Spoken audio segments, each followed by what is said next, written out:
Baca. Jadi kalau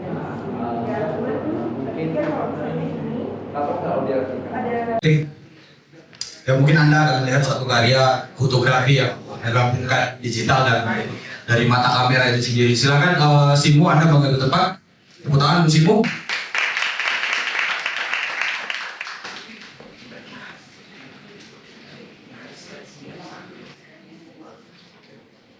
Selamat sore semuanya, kenalkan saya Simu. Jadi hari ini saya bawa dua karya fotografi. Jadi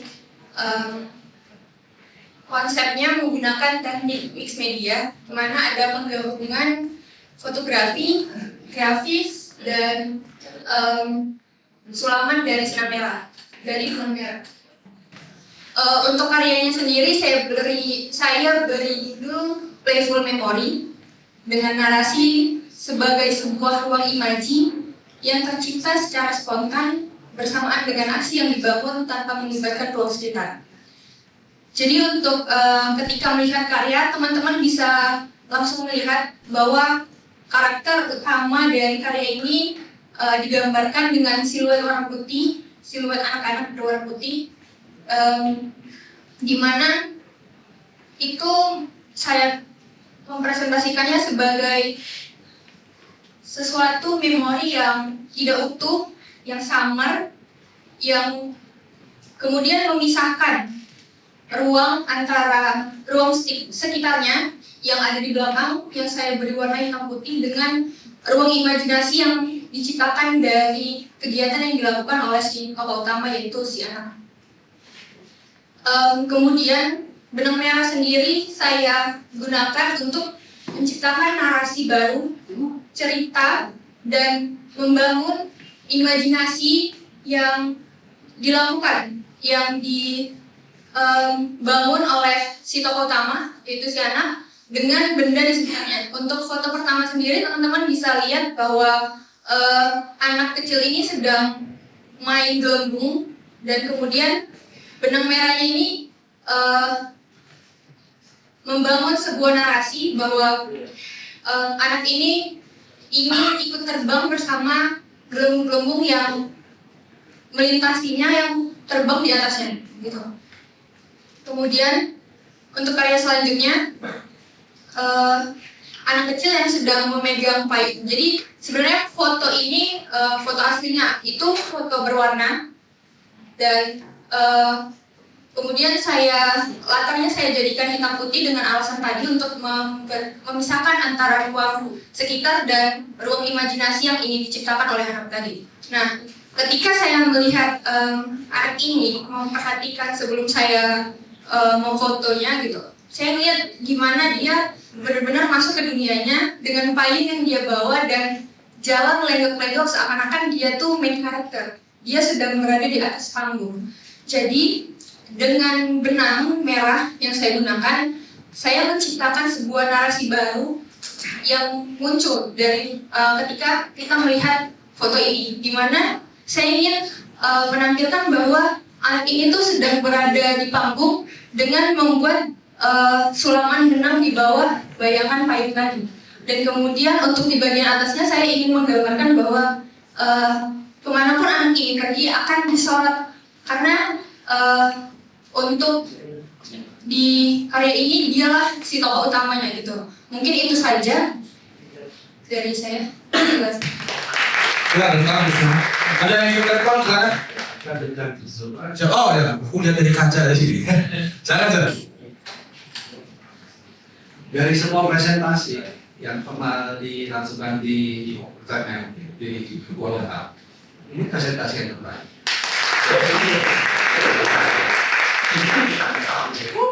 Terus karya yang terbagus. Karena tidak banyak bahasa Medan cengkonek, tidak berlebihan, tidak verbal, membangun imajinasi, dilakukan dengan sincere, dengan sangat tulus. Saya biasanya tidak begitu suka sesuatu yang bersifat hitam putih. Tapi hari ini kamu mengajak aku menikmati karya hitam putih.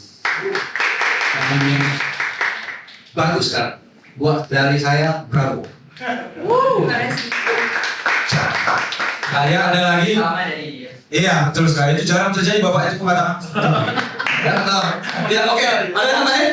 Ada yang lanjut nih. Hai Simu, senang sekali kamu ada di sini. Senang. Aku kenal Simu sebagai seorang yang awalnya mau fotografi itu cuma coba-coba, cuma sekedar hobi karena bukan. Oh, bukan. Tahu dia, cuma lainnya.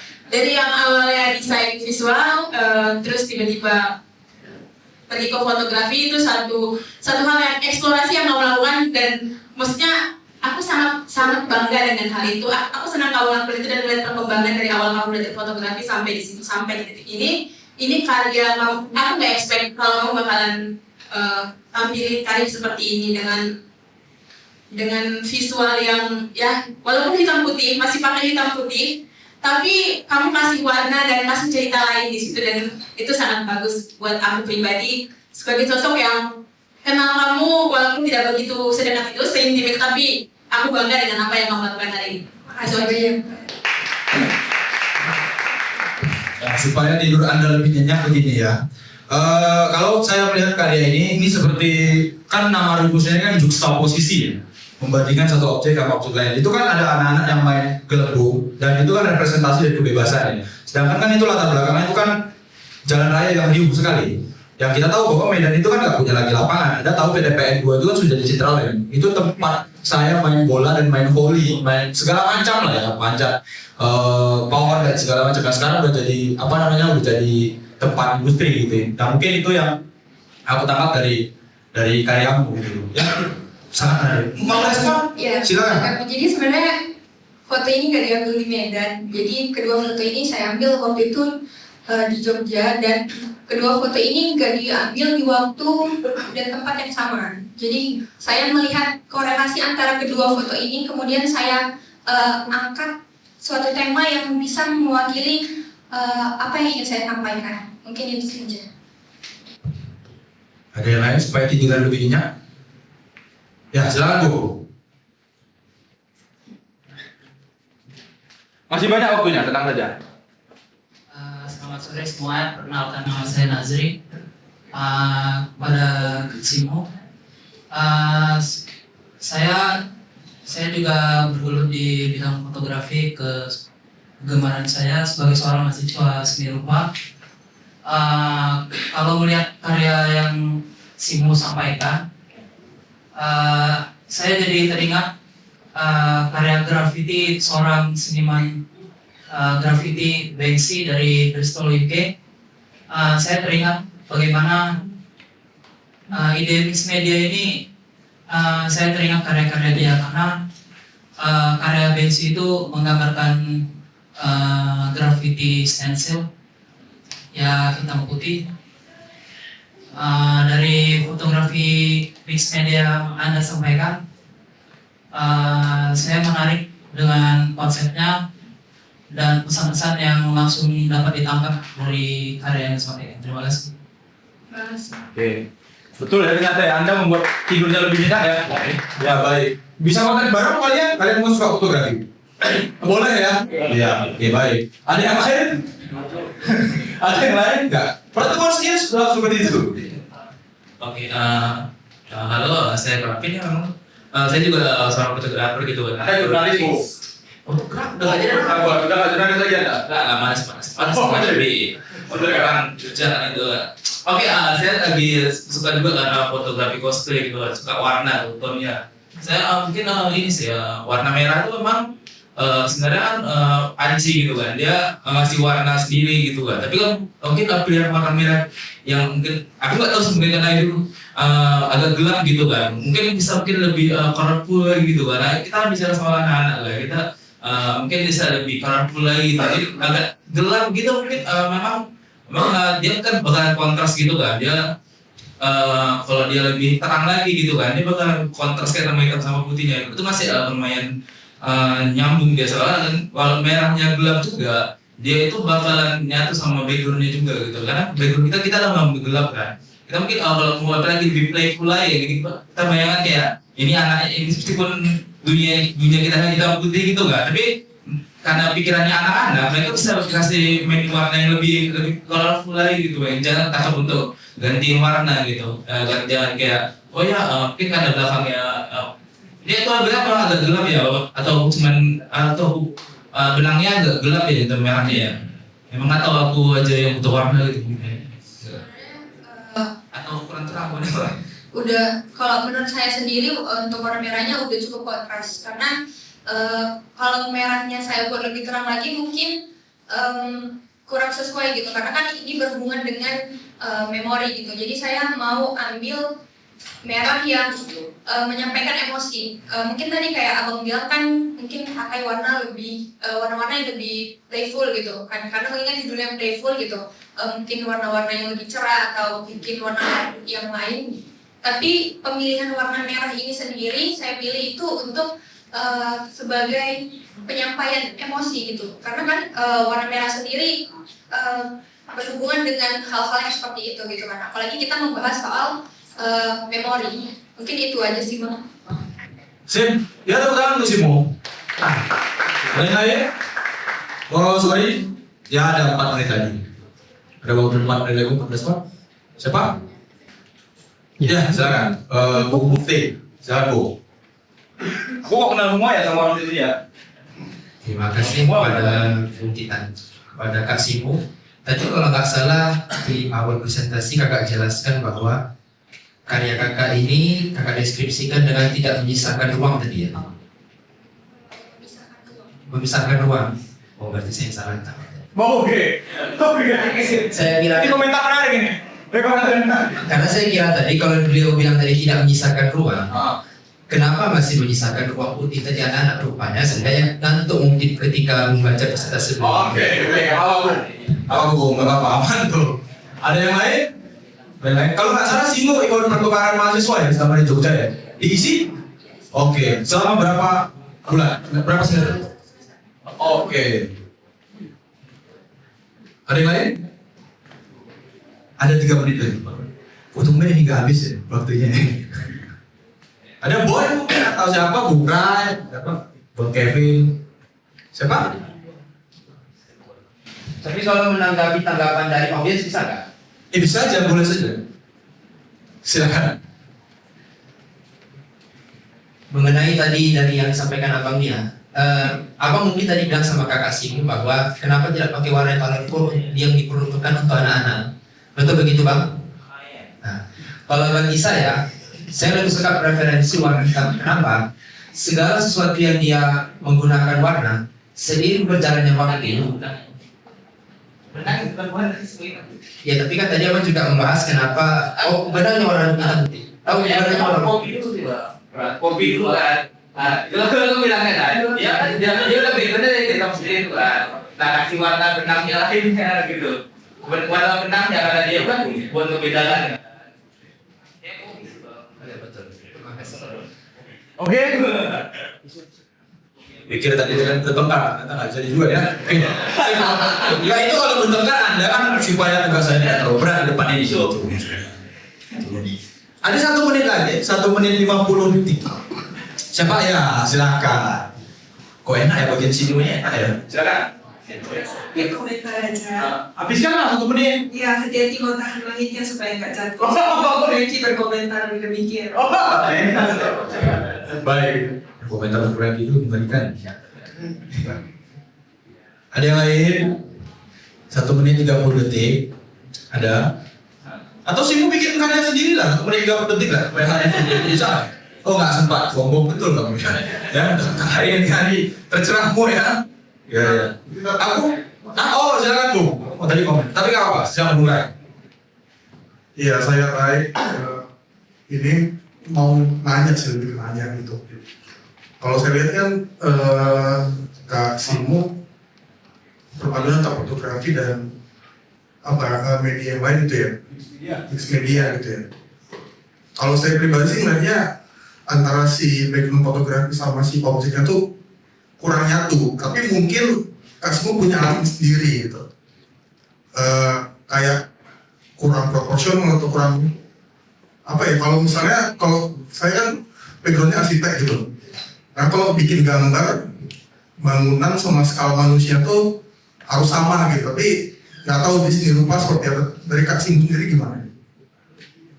Silakan, Simu, tanggapi.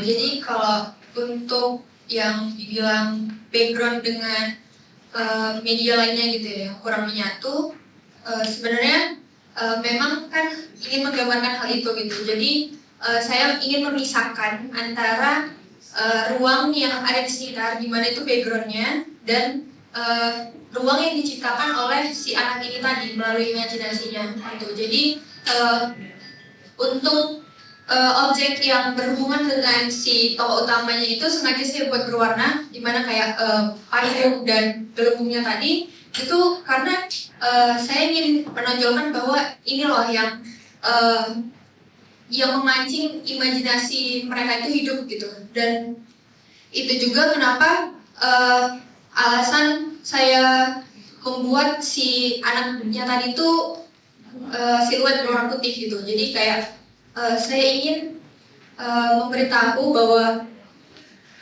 di tengah keramaian gitu, anak-anak itu punya sesuatu yang bisa mereka ciptakan secara spontan gitu.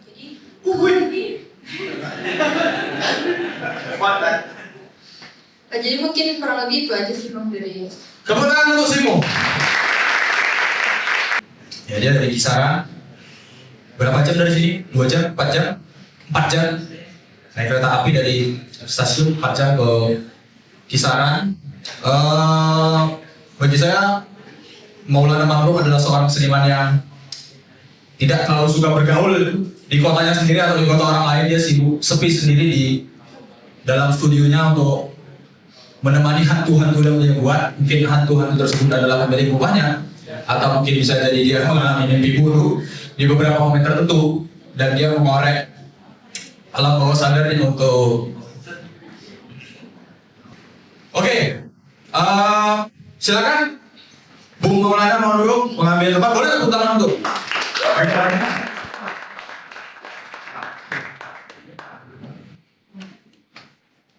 Perkenalkan, aku Maulana Mahrum. Aku ilustrator horor dari Kota Kisaran. Jadi sebenarnya kalau kata Titan dari aku seniman, sebenarnya enggak sih. Aku lebih ini untuk menyebut aku ini ilustrator sih. Jadi di sini aku sebagai ilustrator kayaknya bakal lebih nyaman kok ngejelasin proses aku membuat karyanya timbang apa sebenarnya arti karyanya itu sendiri. Walau aku tetap buat buat semacam word of context untuk memulai projectnya. Jadi di sini projectnya itu berupa series sketsa yang berjumlah 6 sketsa yang terdiri dari 3 bagian. Untuk tajuknya sendiri aku pilih dari sebuah pertunjukan musik tradisional yang judulnya Tanah Sunyi. Jadi sebagai konteks, Tanah Sunyi itu sebuah istilah yang dipakai sama orang-orang zaman dulu untuk menggambarkan kondisi Nusantara gitu. Dimana Nusantara sebelum orang-orang datang ke sini, konon katanya Nusantara adalah belantara yang dihuni sama hantu-hantu, demit dan dewa-dewa gunung kayak gitu Pak. Dan semacamnya. Jadi di sini, jadi sini di bagian pertama itu aku gambarin yang paling atas itu ada bagian padat rumput. Terus di bagian yang kedua ada lembah sungai, dan yang ketiga itu yang paling bawah ada hutan, belantara hutan. Ya, jadi di sini sebelum buat sketsanya, aku juga buat semacam narasi atau word of context. Ini yang bagian ini adalah kayak aku bilang tadi, aku bakal jelasin prosesnya dulu. Di sini ada semacam studi kayak gitu, studi yang aku pakai untuk buat karya finalnya. Jadi kayak ada di sini ada yang di atas tuh ada semacam sketsa, dan yang kedua itu di bagian keduanya itu semacam value studi value. Nah, untuk hiasan-hiasannya sendiri aku pakai terinspirasi dari totem pole atau kayak yang di bagian tiangnya itu aku ambil dari yang totem pole yang ada di kebudayaan Batak. Walau sebenarnya aku disclaimer-nya ini nggak pengen untuk mewakili kebudayaan tertentu, tapi tetap aku bilang di sini kalau terinspirasi dari kebudayaan Batak untuk totem pole-nya. Nah, untuk hasil akhirnya sendiri, sebenarnya aku pengen menggambarkan figur yang kemudian ditemani sama background alam gitu.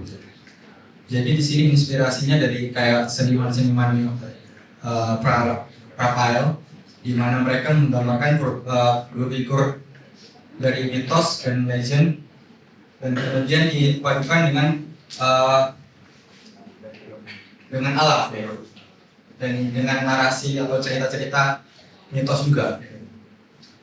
Oke, mungkin teman-teman yang baik boleh Anda beranjak untuk melihat lebih dekat. Mungkin ada yang mau lihat secara langsung, ya mungkin begitu ya Bang ya, 1 menit atau 2 menit dulu kita buka berbicara. Ya silakan, feel free Anda mau lihat langsung di atas kertasnya. Oh iya, ada si panjangnya ada semacam konteks enggak? Ini puisi Batak ya maksudnya? Bukan ya? Oh bukan.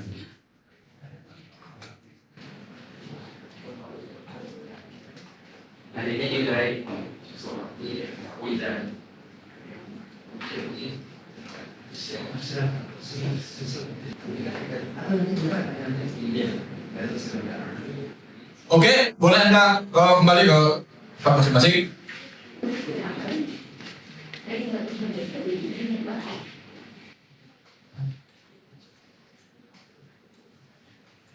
Ada yang ingin merespon? Oke, dari sisi kiri atau kanan?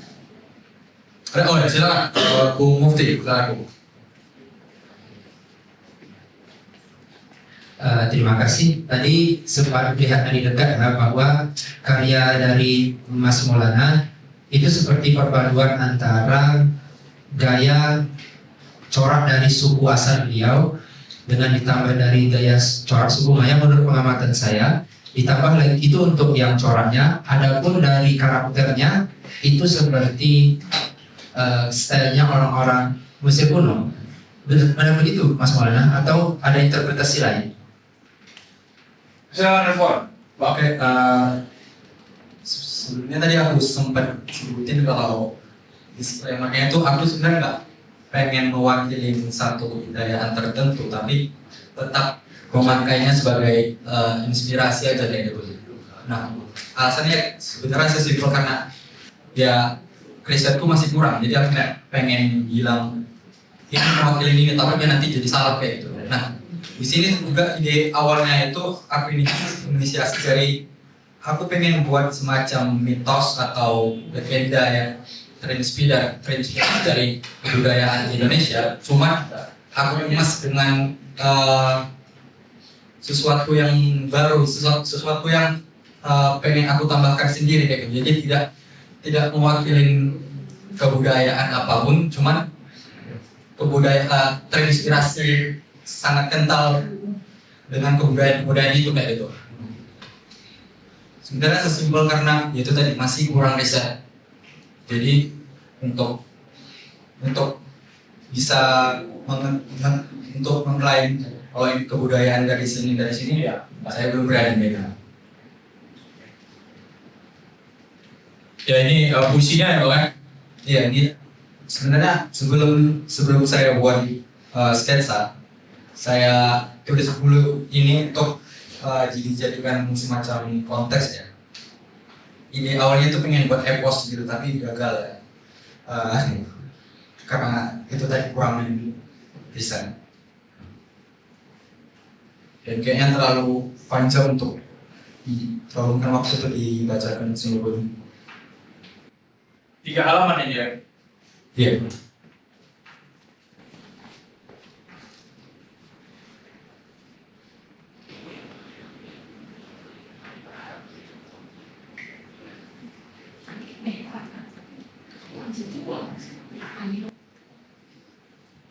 Oke, ada yang lain? Silakan, Bu.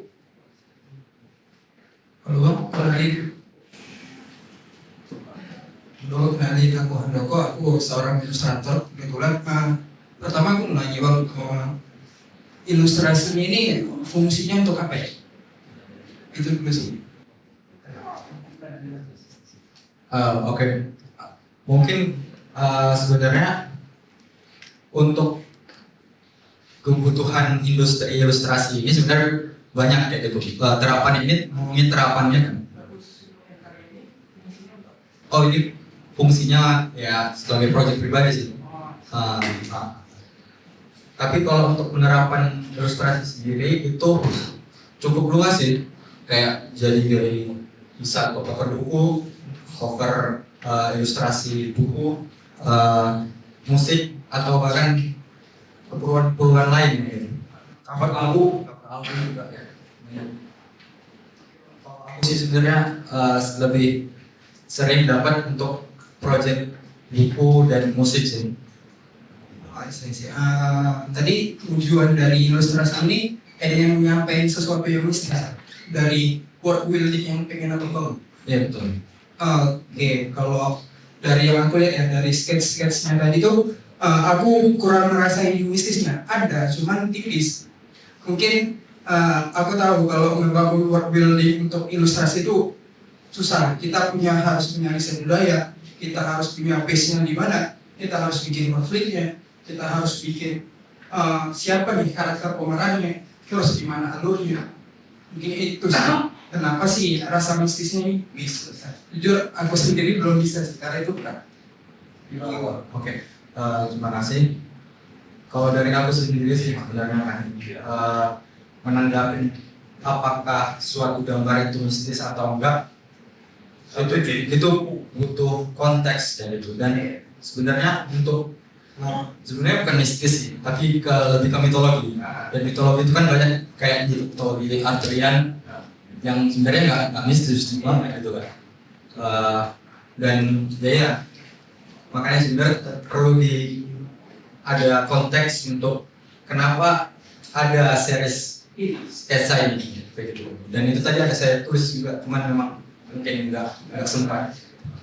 Saya teringat satu penyair namanya Ahmad Ibran. Dia ketika ditanya apa pengalaman ketika, lalu dia bilang bahwa pengalaman ketika saya itu ketika melihat kolam renang tanpa air, lalu melihat boneka tanpa lengan. Apakah itu mistis? Misalnya, mungkin sebagian orang mungkin dibilang iya, tapi mungkin sebagian orang bilang ya. Jadi ya benar, tadi pertama ada konteks, terus kan sifatnya sangat subjektif dan sangat personal tadi ya. Ada trauma di sana, ada masa lalu di sana, ada objek yang nggak tahu apakah itu artifisial atau tidak gitu ya. Ada yang lain? Kiri, kanan, tengah. Silakan Bung Wahyu, Ginting. Silakan Bu. Terima kasih, tidak. Bang, aku mau nanya, karena kan di sini kita lihat ada perempuan, terus dia megang panah gitu kan. Kemudian abang buat judulnya sebagai Tanah yang Sunyi atau Highland gitu kan. Karena kalau kita lihat seorang perempuan, ini kan kisahnya kayak lama gitu di zaman purba gitu. Apa ada mau menceritakan sosok perlawanan gitu di balik gitu. Maksudnya kenapa sih harus perempuan di situ gitu? Apa mau menceritakan apa sih gitu dari perempuan yang memegang panah gitu? Apa hampir sama dengan Marina si penunggang kuda gitu kan? Si pembunuh itu ngapain kalau sebenarnya? Itu aja sih. Orang film. Jadi referensinya ke sana. Silakan Pak. Kalau boleh jujur sebenarnya kenapa saya ambil figur dan jadi yang ke-6 di semua ke-6 sketsa ini ada unsur perempuan satu dan ditemani dengan background alam. Jadi inspirasinya tuh sebenarnya yang dari seniman pra-Rafael. Kalau kawan-kawan pernah lihat lukisan Ophelia atau Salon, itu inspirasinya dari situ. Jadi seniman-seniman pra-Rafael ini sering menggambarkan satu figur yang kemudian mereka temani dengan alam. Itu sudah jadi semacam obsesi ya gitu. Jadi obsesi mereka itu untuk menghasilkan gambar yang baik, dan biasanya konteksnya itu adalah teknologi dari situ. Jadi Dan selalu perempuan. Banyak sebenarnya, ada yang tentang Viking atau segala macam. Tergantung seniman. Ada, tidak cukup, ada 20 detik lagi. Ada lagi yang mungkin Bang ini sampaikan. Ini proyek baru. Ini proyek bulan lalu. Sekarang sedang mengerjakan apa? Ada. Sekarang ini kan ada 6 jasa. Jadi yang selesai itu tadi baru satu yang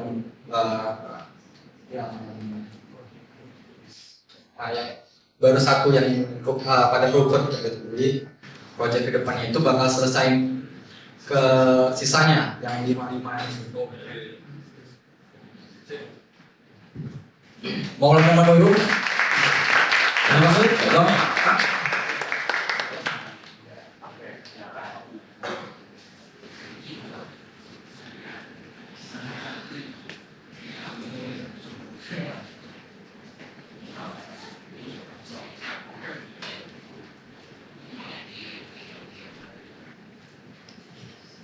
Ya nggak tahu kenapa ini di sesi 2 senimannya sepertinya 4 senimannya depresif ya. Yang selanjutnya ini Anda akan melihat betapa chaosnya dunia ini, betapa hancurnya dunia ini, tapi Anda tetap mau tinggal di sini. Saya nggak tahu alasan Anda apa, tapi Anda tahu kata para saintis, kata para orang-orang neurologis itu yang belajar saraf itu, bahwa dunia kita akan kiamat, akan berakhir karena bencana ekologi. Silakan Pak Is mengambil tempat Anda. Pertama untuk Pak Is.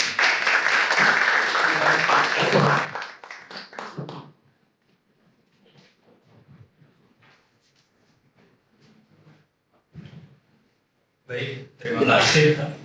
Selamat sore teman-teman. Kenalin, aku Faiz. Aku sebenarnya aku seorang mahasiswa semester 6 di Universitas Negeri Medan. Di sini aku ingin nampilin di karyaku itu ada 2. Yang pertama itu ada yang di sini aku pengen nyeritain hubungan manusia sama kehidupan.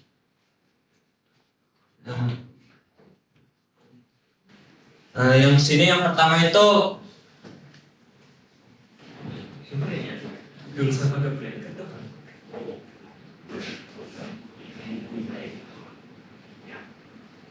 Ini maksudnya?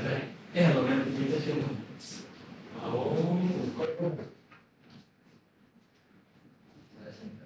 jelasin aja, jelasin aja.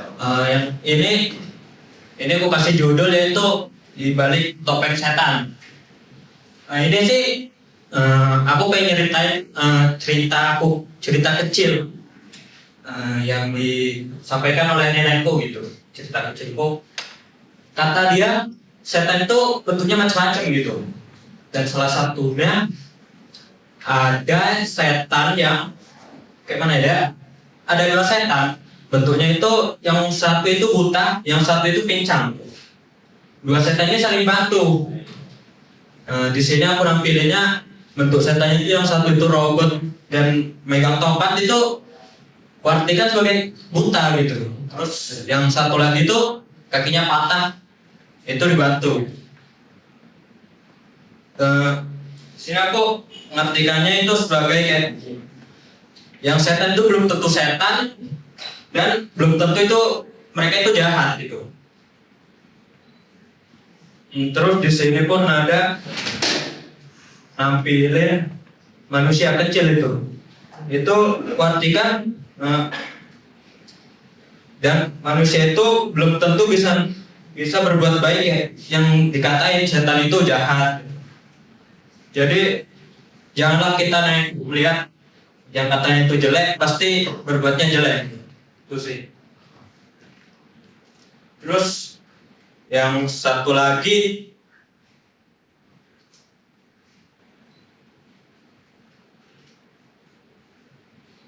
yang ini aku nyeritain kayak perjuanganku untuk keinginanku untuk menangin 3 hal, yaitu harta, tahta, dan wanita. Ya itu kayak kepinginanku gitu. Semoga ya berhasil semuanya. Dan di sini aku nyeritain katanya chaos ya Bang ya tadi Bang ya. Nah sebenarnya kenapa chaos? Karena untuk nyampai itu semua kita banyak yang kita perjuangin gitu. Contohnya di situ salah satunya adalah ngorbanin hiburan gitu. Di situ ada kayak TV-nya terbakar, itu artinya jangan terlalu banyak kita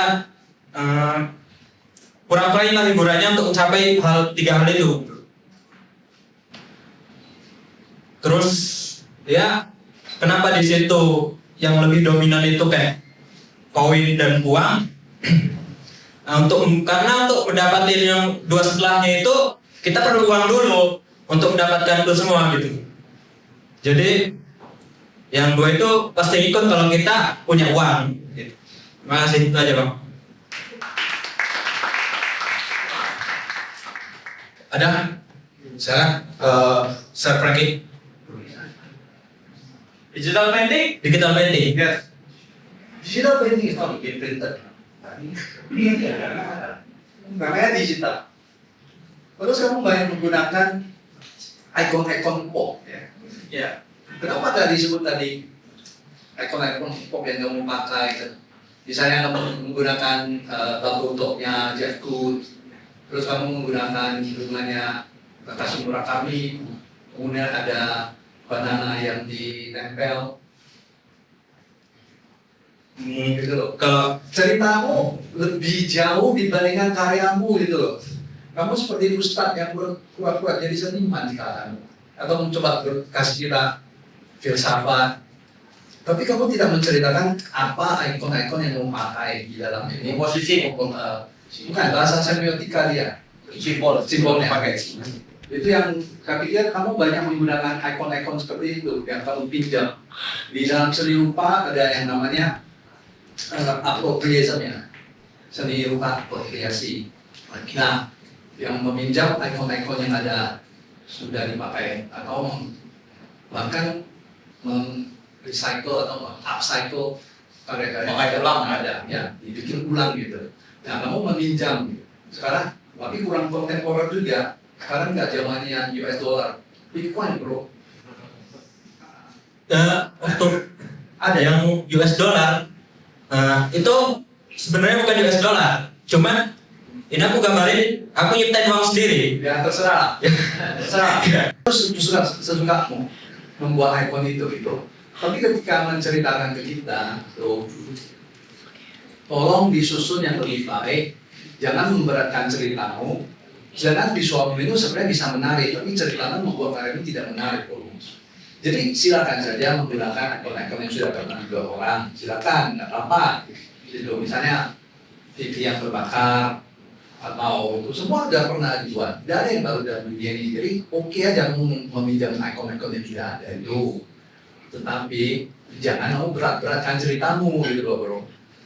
Sehingga tidak seimbang. Nanti kamu saya suruh jadi lawannya Titan, penulis buku. Karena ubah cara representasi karyamu. Oke?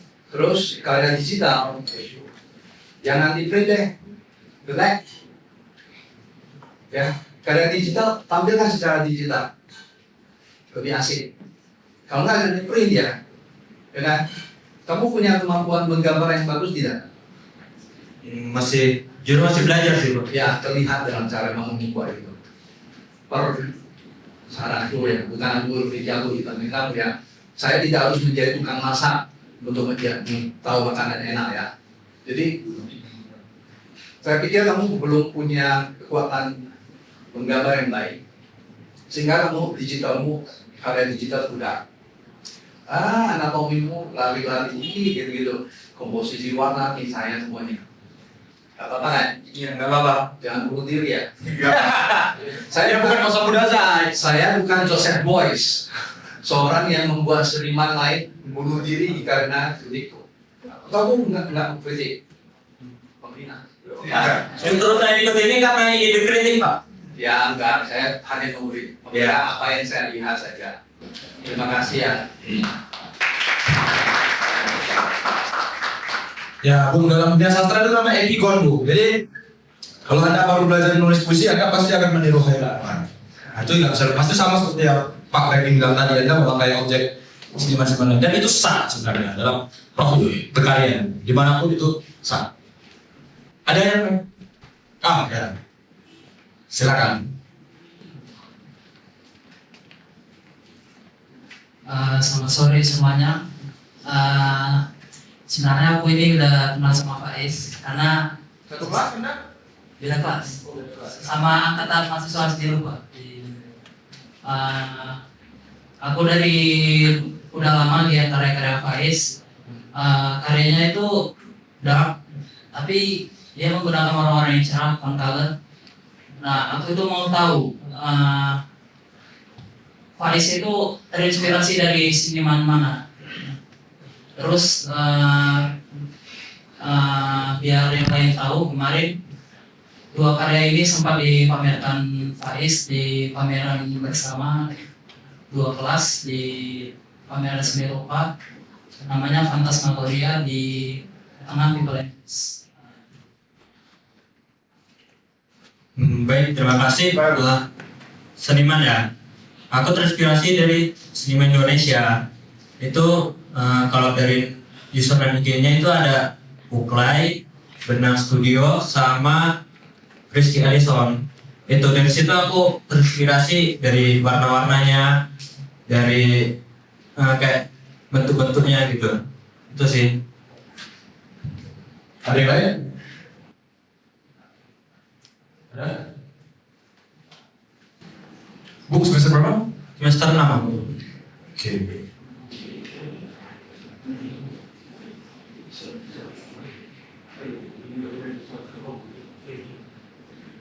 Ya. Kita punya waktu 4 menit lagi. Bagian belakang mungkin.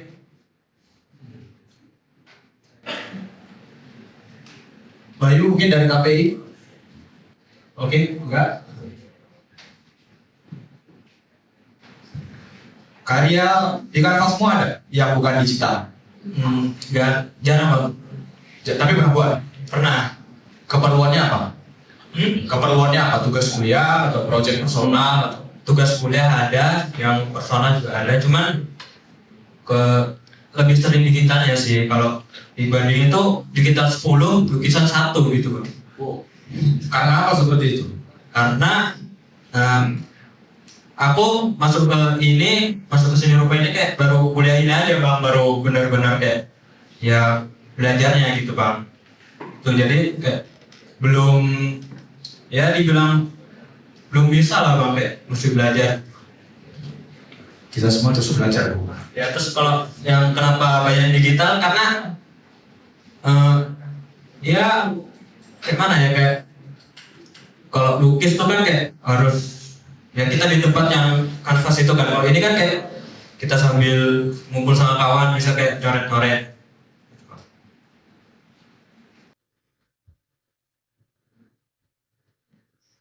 Berarti lebih enak di digital ya? Secara proses? Ya, secara ya pribadiku lebih enakan digital. Karena pun ya tau lah kayak kita ini kalau lukis itu kan banyak keperluan yang mau kita beli gitu kan untuk menyelesaikan satu lukisan itu. Kalau digital kan ya udah kita cuma ada satu device, kita bisa buat banyak karya gitu Bang. Itu ada objek kuda ya dua-dua. Itu kuda ya, sorry. Kuda kan dua-dua? Iya. Iya. Ada trauma apa sama kuda? Pernah naik kuda? Enggak sih. Enggak. Itu kemana? Kuda artifisial. Itu sebenarnya kayak cuman nengok visual itu pengen buat gitu Bang. Itu aja sih. Gak ada filosofi apa. Oh, oke baik. Siap. Saya jadi bingung ini. Oke, ada yang lain? Simu mungkin mau komentar? Enggak ada, oh iya. Simu tidur sangat nyenyak malam ini saudara-saudara. Tidak ingin berkomentar sedikit pun. Ada yang lain? Dia udah puas. Iya. Sorry, berapa menit lagi? 2 menit. Ada yang mau Bung tambahkan? Enggak ada sih. Muklai ya? Kamu suka muklai ya? Asik ya. Oke itu, muklai. Setelah ini mau ngapain? Bikin apa? Siapa? Oh, iya. Orang lagi ngobrol. Tadi nggak mau dibilang ini orang Medan ini nggak. Sorry interupsi dulu. Pak Is, sorry mau nanya. Jadi ini kan cukup banyak ya icon pop yang dipakai. Sebenarnya sama saja. Namun yang jadi pertanyaanku secara personal, di antara semua icon pop yang Faiz buat, ada nggak yang menunjukkan di situ ada Faiz? Ada bang. Contohnya ini bunga ini. Sebenarnya itu aku pengen gambarin kok bunga itu kata mamaku itu kalau kita ngelihat bunga itu kan kita happy kata dia. Dan di situ aku bingung kenapa mamaku bilang happy gitu kan. Terus aku coba gambarin bunga kan. Aku tengok-tengok. Oh ya pak, nyaman juga ditengok gitu. Yaudah setiap aku gambar kok kayaknya tanpa disengaja atau tanpa kayak mana gitu aku pengen gambarin ini terus gitu. Terus kenapa di sini itu pun tersenyum gitu bang itu aku buatnya aku kayak di setiap kayak yang pesan aku tadi kalau melihat bunga itu bahagia gitu bang. Aku pengennya kenapa di situ aku buat tersenyum dan ya tersenyum tuh aku pengen gambarin bahwa aku selalu bahagia walaupun ya nanti terkadang ada yang enaknya juga gitu. Itu sih. Pas sekali Bu. Tepuk tangan untuk Bu Faiz. Terima kasih Bu. Jangan bunuh diri. 3 kata yang paling penting buat malam ini.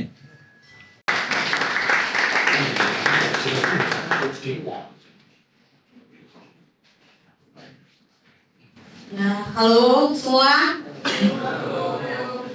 Sebelumnya perkenalkan aku Nita, aku seorang fotografer dan stylist. Biasanya aku ngerjain proyek fashion fotografi, produk dan prewedding. Di sini aku mau presentasi dan ngasih karya tentang proyek personal yang aku buat. Di mana proyek ini sebenarnya cara aku untuk curhat karena aku bukan tukang curhat ke orang-orang dan tidak percaya kepada manusia, tapi percaya kepada Tuhan. Nah, jadi aku menuangkan jadi sebuah karya, mungkin cuma bukan hanya fotografi, lukisan juga, karena aku suka tentang seni. Jadi di sini aku sebelum memulainya aku di sini ingin bertanya, apakah di sini punya insecure yang kalian itu kayak nggak mau ngasih tunjuk gitu? Siapa di sini yang punya insecure itu? Rasa tidak percaya diri ya, tidak ingin Anda tunjukkan ke orang lain, gitu ya? Ada? Ada? Oh sempurna semua mereka ini Pak. Sempurna semua, nih perfect Anda ya. Anda lihat cermin Anda, Anda lihat cermin dong. Saya saja kalau lihat cermin mau saya hancur wajah ini kok. Ada? Silakan. Atau ada? Silakan. Bu Ais. Apa tuh Pak? Tapi nggak boleh sebut. Iya, mungkin maksudnya kayak kenapa jadi kayak nggak percaya diri kah gitu? Nggak percaya diri ya. Orang kalau aku pribadi nggak percaya diri ya masalah proporsi tubuh pasti kan insekuritasnya sama mungkin insekuritas itu bisa disebabkan karena membanding-bandingkan diri sendiri terhadap orang lain. Gitu. Ya, itu pasti semua orang. Syukur. Oke. Ada lagi? Ada. Pasti ada. Pasti ada. Manusia pasti ada. Jadi di sini kita bakal lebih kayak fun aja. Di sini kita kayak ngeluarin semua insecurity itu. Jadi di sini aku ada yang aku cetak. Jadi boleh setiap masing-masing bisa tulis insecurity-nya masing-masing tanpa ditulis nama. Anonim. Di balik ada. Oke, di sini aku ada Zin di volume pertama itu. Karya-karya yang sudah aku kerjakan ini menjadi proyek berkelanjutan, yang dimana volume 1, volume 2, volume 3, volume 4 sampai aku meninggal sih. Jadi di sini tentang wanita, kehidupan, sebenarnya nggak wanita aja, pasti aku tetap ngangkat pria juga, tetapi susah nyari modelnya sih. Itu aja. Jadi kalau ada yang mau jadi modelnya, boleh. Udah bagikan. Sisi kiri ternyata cuma dapatnya. Gak apa-apa ya? Iya, gak apa-apa, nanti pindah tangan aja.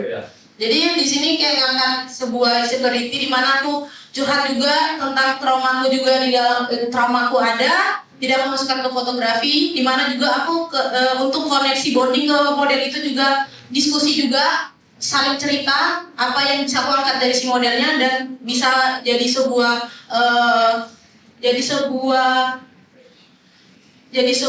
apa namanya, sebuah erat gitu, erat ternyata hasil foto ini nggak cuma si modelnya tapi ada aku juga di dalamnya. Jadi di sini ada Zin juga di volume pertama, di volume kedua belum ada karena masih ada part kedua. Jadi volume pertama itu kita kolaborasi bersama Mas Bang Fatir. Di sini Bang Fatir juga yang buat, boleh dibaca-baca gitu nih. Ini Anda mengerjakan semua hal. Ya, Faiz. Jadi di sini konsep juga aku pribadi, makeup juga, ngedit juga, foto juga sama lighting juga.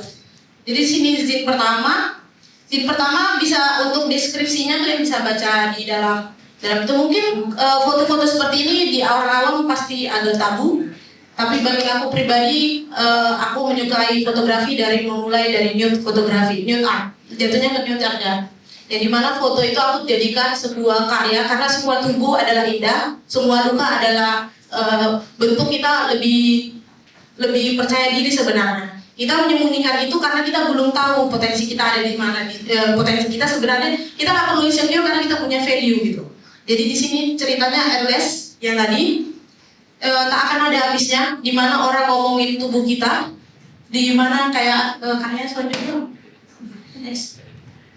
Nah di sini kayak mungkin di foto ini kebanyakan kita banyak penolakan tentang wajah kita, di mana kita mungkin merasa insecure membanding-bandingkan diri seperti yang dibilang tadi. Selalu membandingkan diri, mungkin hidungnya mancung, kita pengen mancung, banyak penolakan gak akan habis dari terus kita kulit kita juga masalah tentang kulit, dimana kita selalu merasa kulit kita hitam, padahal kita tetap cantik, tetap sempurna. Pulcharis itu artinya kamu cantik, kamu indah. Pulcharis Make itulah aku angkat sebagai proyek personal aku yang berkelanjutan. Terus di bagian ini, dimana kita juga pengen anggap aja ini sebenarnya dari balon. Anggap aja ini sebuah plastik yang dimana kita pengen masukin tubuh kita itu plastik yang bagi kebanyakan orang banyak yang ingin operasi plastik. Padahal lu sudah cantik, malah dioperasi malah lebih nggak cantik lagi gitu. Terus kemudian aku ada melarang operasi plastik karena duitnya. Cuman maksudku kita sempurna di mata siapapun sebenarnya. Kemudian di atas di sini di mana aku juga punya pengalaman pribadi kenapa ada kapal. Kapal? Itu ada kapal. Buatnya susah kali karena kecil banget. Oke. Kapal dan air di mana kayak itu kan menunjukkan bahwa ketika ada di situ bisa genangan air itu berarti kita kurus. Tapi ini keluarga aku kayak ketika aku di berat 38 kilo aku dibilang kurus banget. Tapi giliran aku udah menambah berat badan dibilang gemuk banget. Jadi apa yang standar yang mau kita tuju? Tidak ada. Seharusnya tidak ada. Percaya diri aja gitu. Nah ini aku buat dari Israel. Untuk kalian ini itu tentang kemenangan di mana kita akan semakin tua. Ini terbuat dari aku buat dari tisu yang berarti kan bahwa kita akan semakin lama makin keriput. Tapi keriput itu tidak akan membatasi kita untuk lebih berkarya gitu. Jadi karya ini untuk di volume kedua, volume pertama yang tadi, yang ini volume pertama mengangkat tentang insecurity, di mana si modelnya juga insecure dengan cerita dia punya trauma bahwa dia dibilang banci, dia dibilang tidak perempuan, padahal perempuan itu punya bentuk tubuh banyak banget macam tubuhnya. Jadi aku mengangkat ini diedit dengan secara dari fotografi tapi diedit dengan kayak lukisan mungkin masih sanggup untuk nyetak di sini, belum cetak untuk di kanvas karena belum punya budgetnya. Terus di sini tentang dimana the limited of the freedom, dimana perempuan tidak pernah bebas sebenarnya, bebas berkarya, dimana aku di lingkungan aku sering dapat pelecehan juga tentang walaupun itu verbal dan fisik, bahwa perempuan itu masih akan dibatasi, bahwa bahkan umur juga. Di pekerjaan di semua pasti relate dengan itu. Dengan ini karya tentang art of age, maksudnya karya tidak akan pernah habis sampai berumur sampai tua pun kita bakal tetap bisa berkarya, tidak ada batasan umur tentang berkarya, begitu. Jadi sudah dibagikan nggak tadi kertasnya? Dari isinya? Iya, isinya dikasih lagi ke sebelah sini. Nah, sama pulpennya. Nanti jadi ini aku bikin untuk izin yang volume kedua. Nah, proyek ini sebenarnya berkelanjutan. Jadi untuk di volume kedua aku hanya bisa menjelaskan sedikit karena aku mau mengangkat tentang luka yang menjadi kekuatan. Ya itu aja. Ada 6 menit 43 detik. Silakan Anda mau respon. Siapa? Oh ya, silakan Mbaknya. Nanti ada waktu ke Abang. Ya, keluar. Silakan Mbak. Sebelumnya sorry juga ya bertanya ke ini, fotografernya boleh? Boleh. Memang begitu agaknya. Sebenarnya perkenalkan saya Dinda. Jadi aku udah kenal Anita, aku udah melihat karya-karyanya sejak 5 tahun yang lalu, tapi mungkin gak terlalu aktif. Aku cuma penasaran aja sih Kak. Untuk meneliti fotografi ini sendiri kan sebenarnya terlalu tabu ya, apalagi di Indonesia, terutama di Medan kita bisa bilang ya. Medan dengan pikiran orang yang belum terbuka. Aku cuma mau nanya, Kanita dapat keberanian dari mana sih untuk mengeksplor meneliti fotografi ini dan sampai dipublikasikan sampai sekarang? Itu aja sih Kak. Sebenarnya, oke, terima kasih. Sebenarnya mempublikasikan ini baru sekarang. Maksudnya di banyak orang gitu, karena menurut aku takut juga sih ditangkap polisi ya. Jadi ada ketakutan seperti itu. Pas aku baru masuk di fotografi, orang-orang bilang aku mucikari atau apa gitu. Jadi aku lumayan aku mungkin di Bali mungkin itu udah hal biasa gitu. Di Medan kenapa aku jadi ngangkat ini ya, aku pengen mencoba untuk lebih berani gitu. Sebenarnya aku suka karena aku dari awal masuk fotografi itu karena menyukai luka, dimana ternyata semua tubuh itu indah, sebuah tubuh itu luka itu juga bisa jadi sebuah keindahan gitu. Bintik-bintik yang di punggung kalian itu juga bisa menjadi sebuah lukisan, menjadi sebuah karya seni gitu. Jadi dari situ aku lebih berani aja nge-expose ini, dan dimana juga aku susah bercerita kepada orang lain, curhat dari trauma-trauma aku, masalah aku, ya dimana aku 9 tahun merantau sendiri, jadi kayak aku ngasih ke karya aja. Sorry, merantau 9 tahun di Medan? Iya, sendiri. Asal Anda dari mana? Sidikala, kampung kan. Jadi itu dari di sini aku ngangkat itu, dan kenapa berani karena pribadi dari sini aku berjalan. Dimana aku suka, di situ aku harus tetap maju gitu. Ada lagi? Silakan Bang. Halo Kak. Halo. Perkenalkan nama saya Wilson, aku fotografer juga. Emang sebelum aku nanya Kak, aku mau ngucil kayak bilang rasa kagum lah kayak kok bisa kali ini bisa berani mengeluarkan karya ini gitu. Dan juga pas aku jujur aja ya, melihat hanya kayak ini doang, aku gak ngerti konteks. Tapi kalau kakak menjelaskan ini semua, jadi ada rasa ya ini make sense bener ya. Nah aku mau nanya Kak, ini kan kakak bilang ini proyek kan berkelanjutan. Nah aku mau kayak mana tuh kakak dapat kayak flow state gitu loh. Kalau misalnya aku udah dapat shot 1, kayak mana biar dapat foto nomor 2, karena udah ada flow gitu. Nah kakak gimana dapat flow gitu? Terima kasih. Jadi sebenarnya aku setiap proyek, walaupun itu proyek kan, walaupun itu proyek sekedar untuk senang-senang, aku selalu buat itu tentang konsep, apa yang harus aku angkat. Tidak, walaupun itu proyek iseng-iseng, tapi tetap harus ada timeline, modelnya siapa, wardrobe-nya apa yang mau diangkat, apa yang mau diceritakan, narasinya apa. Jadi itu terkonsep gitu. Jadi setiap photoshoot itu pasti ada mood board, ada deck, ada narasi yang mau diangkat. Jadi nggak cuma sekedar asal-asalan. Karena menurut aku proyek personal itu bisa ke depannya menjadi portofolio. Yang dimana klien kebanyakan tidak hanya menanya, emang proyek apa yang pernah kamu kerjakan? Tidak, tapi apa yang kamu buat gitu. Ide-idenya itu. Ada lagi? Ada lagi? Ada selain sepertinya ada nggak? Nah, Anda juga ternyata sialan Anda. Ada yang lain selain mereka berdua? Ya. Sorry ya Reswa. Sorry ya. Kita sudah mengambil kenal waktu ya. Silakan Bang Audrey ya. Pengen semuanya ada apa? Kak Dita, first of all, I really like your works. Aku jarang dalam lihat fotografi ya, karya dalam fotografi, tapi ini benar-benar menangkap atensiku, especially yang ada handprint yang warna biru. Aku mau tanya kenapa itu warna biru, dan apakah itu lukisan atau itu edit? Itu tangan. Jadi ini adalah akrilik. Terus ini aku warna biru itu pakai cat air. Jadi aku taruh tanganku, terus aku taruh di akriliknya. Jadi si modelnya megang seperti ini. Jadi aku foto dari depan. Seperti itu. Itu bukan editing. Semua ini tidak ada editing. Ini asli buat kayak kita buat sendiri gitu. Kayak ini dari tisu yang dibasahin. Terus ini pakai balon yang dulu waktu SD. Pernah tahu kan? Itu beli solo biru kan. Terus ini gitu.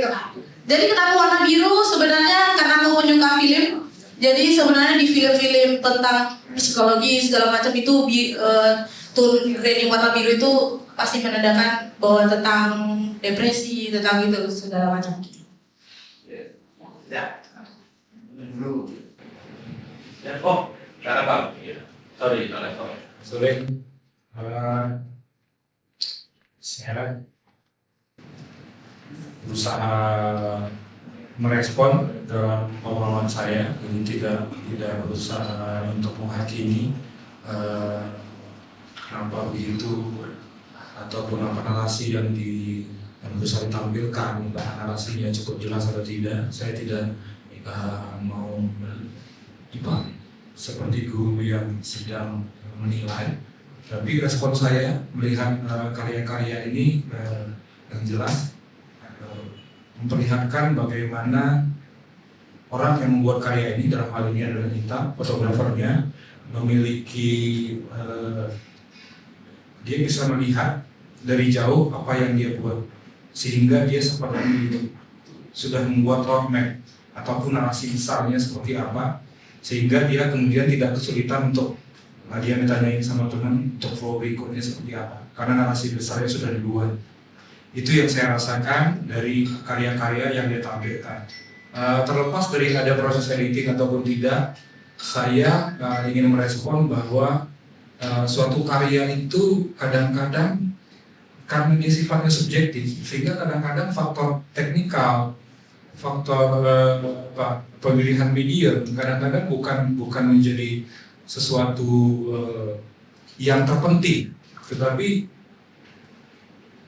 kejujuran di dalam memulai suatu proyek seperti tadi yang disebutkan, apakah itu proyek pribadi ataupun komersial, kejujuran seorang seniman untuk men-treatnya dengan cara yang sama, apakah itu proyek iseng atau tidak, tapi dia menstrukturkan, membuat konsep, membuat deck dan segala macam. Dari situlah kita bisa merasakan treatment-treatmentnya. Jadi kadang-kadang kita sebagai penikmat suka terjebak karena kita memang sebagian kita adalah awam ya, sehingga yang kita lihat itu apakah warnanya kontras, warnanya ini tidak salah, tetapi saya ingin mengajak teman-teman dalam merespon itu sebenarnya kita ini bukan expert, kita bukan maestro, terlepas dari apakah memang bidang kita di desain ataupun sudah di lukis ataupun di digital illustration, tapi sebenarnya art itu mengajarin kita seberapa peka ya dengan keamatiran kita untuk bisa menikmati tanpa itu dijelaskan. Karena balik lagi seni itu adalah subjektif. Sehingga yang harus dihadapkan itu adalah waktu tadi. Iya, sehingga yang perlu kita ingat adalah bukan kita berhadapan dengan karya, tetapi kita berhadapan dengan kita dan apa rasa kita ketika di-trigger dengan melihat visual itu. Jadi saya hanya ingin mengapresiasi sekali lagi apresiasi apa maksudnya respon saya ini adalah juga suatu bentuk apresiasi. Saya harapkan lebih banyak lagi seniman seperti Nita yang approach-nya itu jujur melihat dan membuatnya kerjanya itu rapi.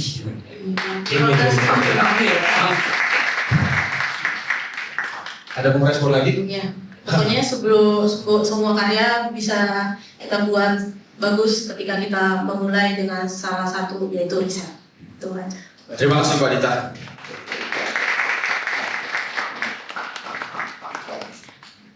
Wah, dua senyuman perempuan tidur nyenyak ya, enak kalian ya. Tadi Simo, sekarang Nita ya. Oke, baik.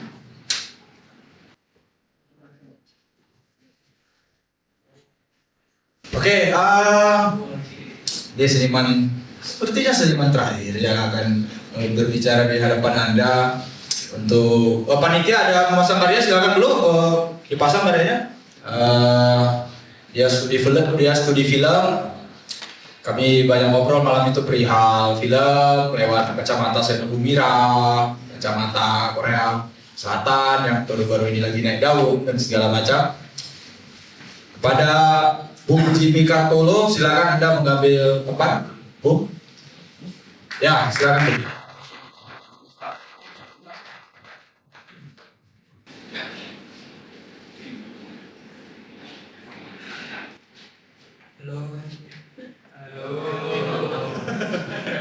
Ada yang terakhir soalnya. Assalamualaikum warahmatullahi wabarakatuh. Waalaikumsalam warahmatullahi wabarakatuh. Salam sejahtera buat kita semua. Tolong. Karena nanti pertama-tama terima kasih kepada Gua Lokal atas ruang apresiasi dan kritiknya. Terima kasih.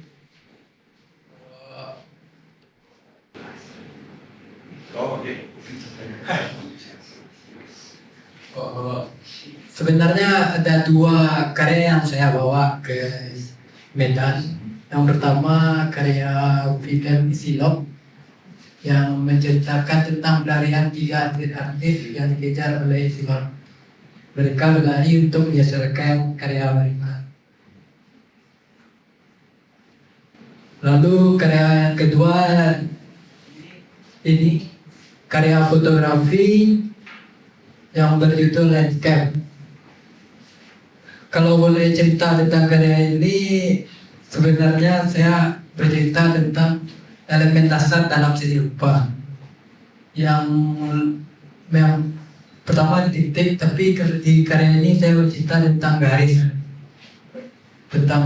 di mana saya ingin mempelajari lagi elemen-elemen dasar seni rupa untuk menunjang proses saya. Ini pemandangan danau di Padang Panjang, di Sumatera Barat, Danau Singkara yang saya digitalkan menjadi, dan kalau prosesnya di proses efek, di efek motion blur, kayaknya jadinya seperti ini.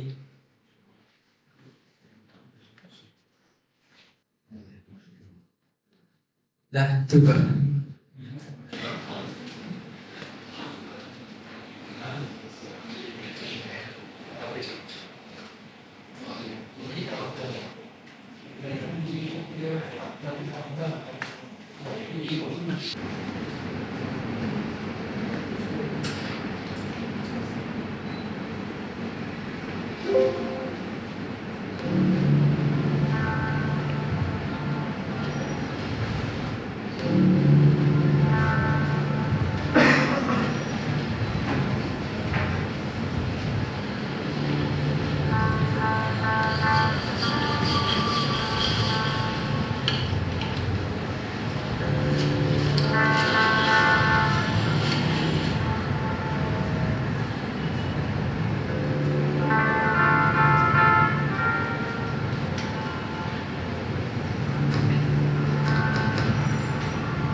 dan isi log ternyata kena lampu hijau. Ya, gimana kawan-kawan? Ada yang merespon lagi? Khas Villa karya Bung Jimmy tadi? Ada? Kalian kayak nonton bioskop itu loh. Tinggal nunggu keluar gitu aja lah. Padang Panjang latarnya? Ya. Latar film Padang Panjang.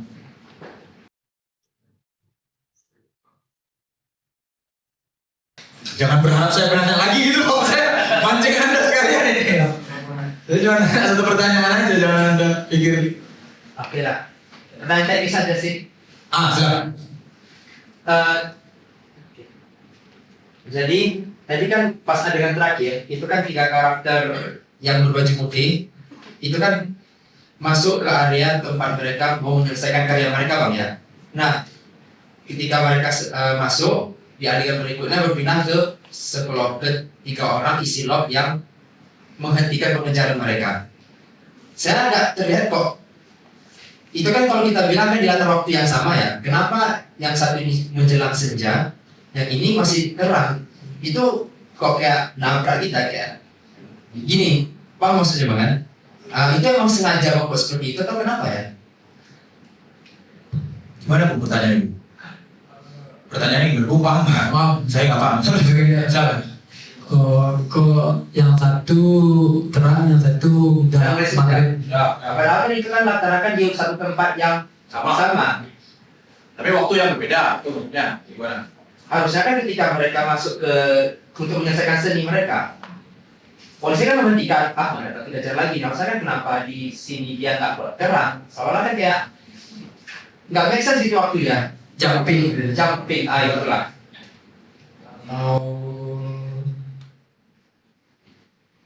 Kenapa dibikin gitu? Mungkin karena pengaturan kameranya hampir sama kemarin tuh. Kalau yang edit bukan saya, dan itu saya luput kemarin. Nitip dong. Kenapa Zhang bisa basket? Topengnya? Ya, ini ada pengalaman kalau belajar seni rupa itu saya tidak mengalami, tapi karena sering nongkrong sama kawan seni rupa, gimana awal-awal kuliah itu jenis geometri menjadi referensi yang sangat wajib. Jadi karena saya sering dengar itu, saya sedikit agak muak, jadi saya bikin juga. Ya, sepembacaan saya, Bastian itu baca 2 buku penting dalam hidupnya. Kenapa dia bisa menggambar banyak simbol dan rambu-rambu lalu lintas di kanvasnya. 1 buku tentang rambu-rambu, simbol-simbol bulat, makanya dia lebih banyak salib terbasil, ada cloud, segala macam. Saya lupa tadi bukunya. Yang kedua adalah judul buku tentang orang kulit hitam. Jadi dia pernah diwawancarai satu interview Bastian itu, dia bilang bahwa di dunia di seni rupa dunia itu jarang ada satu kulit hitam yang digambarkan secara utuh. Makanya di beberapa karyanya ada beberapa bukan menjadi subjek kulit hitam. Jadi muat nengok orang-orang itu. Ya, bukan Bastiannya. Bukan Bastiannya, baik, siap. Wah, direkam bahaya kata Pak tadi. Oke, baik. Ada yang lain? Ya, silakan. Ada yang bisa di Pak Dokter ini? Hah? Ada nggak? Abang tadi udah juga ya. Dilema ya. Bang Mahadi dulu. Bagus kamu. Silakan kamu dulu. Nanti bisa ke Bang Mahadi dan Bunga itu. Silakan. Halo, selamat malam. Saya Jalan Malam. Aku di sini aku ingin bertanya tentang tadi aku lihat mereka lari-lari dan ada hal yang disorot gitu kayak gambar seseorang jualan ember gitu ya. Jualan ember. Anti pecah gitu kan. Sama ibu-ibu sama anaknya. Itu sedikit highlight ke aku. Apa ada alasan di balik itu atau emang itu ya udah berjalan aja seperti itu. Oke, terima kasih. Sebenarnya proyek ini tentang karya-karya yang saya bikin sama teman-teman yang saya pinjamkan. Tuh.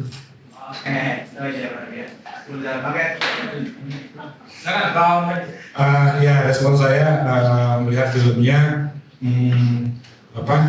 kurang betah. Saya kurang betah melihatnya, tapi bukan berarti istilahnya saya nggak betah itu dalam arti berarti istilahnya saya tidak menikmati. Tapi karena treatmentnya memang terasa telanjang, editannya itu istilahnya raw, kemudian terasa tadi poin yang sudah di-highlight sama teman yang pertama bahwa inkonsistensi ataupun continuity dari frame per frame itu memang sudah diakui tadi ya, itu istilahnya adalah kesalahan. Tapi terlepas daripada itu istilahnya saya mau merespon bahwa yang saya bisa nikmatin di video ini ataupun jika mau dibilang film, saya rasa istilahnya is just free.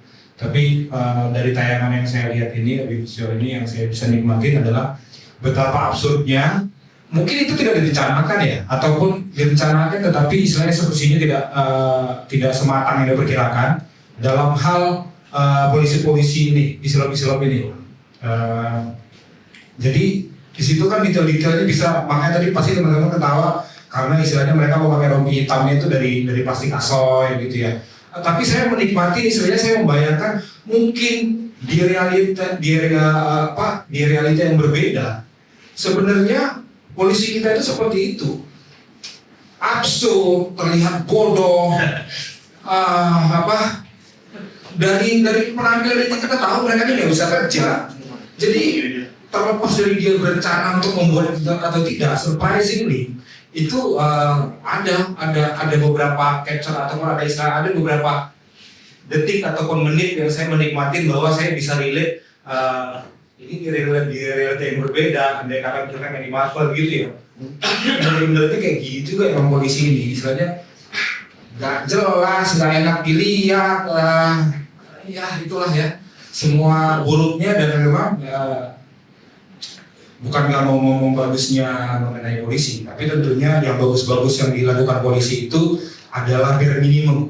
Jadi kita susah untuk menguji, itu menurut saya. Saya kalau kita mau kasih nilai penuh gitu ya kan dari 10 berapa, mau kasih 1 itu susah karena bare minimum. Jadi saya bisa menikmati itu, bisa relate kekesalan si pembuat ini dan kelihatan memang dia bisa mengambil beberapa take dari dia berusaha nunjukin gue bisa ngambil dari bawah, gue bisa ngambil panning, gue bisa ngambil ini. Tapi just a friendly suggestion, istilahnya sugesti yang cukup bersahabat. Saya rasa mungkin Jimmy Kartolo bisa lebih memfokuskan kepada penulisan, menjaga continuity cerita, mungkin lebih bisa men-challenge kalau perlu coba buat lagi, nggak perlu yang saya sampai 10 menit atau apa, tapi coba buat 2 menit. Anggap aja formatnya seperti iklan. Kadang-kadang dengan format yang lebih pendek kita bisa menunjukkan karakter kita itu lebih matang gitu. Jadi mungkin panjang apa segala macam, propsnya juga, tapi sebenarnya yang satu perlu diakui keberanian dia untuk membuat ini dengan segala, kita tahu ya istilahnya dari pakaian dan props yang dipakai polisi tadi sudah menggambarkan budget yang dimiliki, tetapi nevertheless dia istilahnya tetap tendang itu pintu, yang penting gue harus buat. So good friend. So ini Pak Dokter, waktu kita sudah nggak terasa ya 10 seniman ya. Bang Jimmy terima kasih banyak. Tepuk tangan sekali lagi untuk Jimmy Kartolo. Kalau aja boleh dari Pak Jimmy. Ya.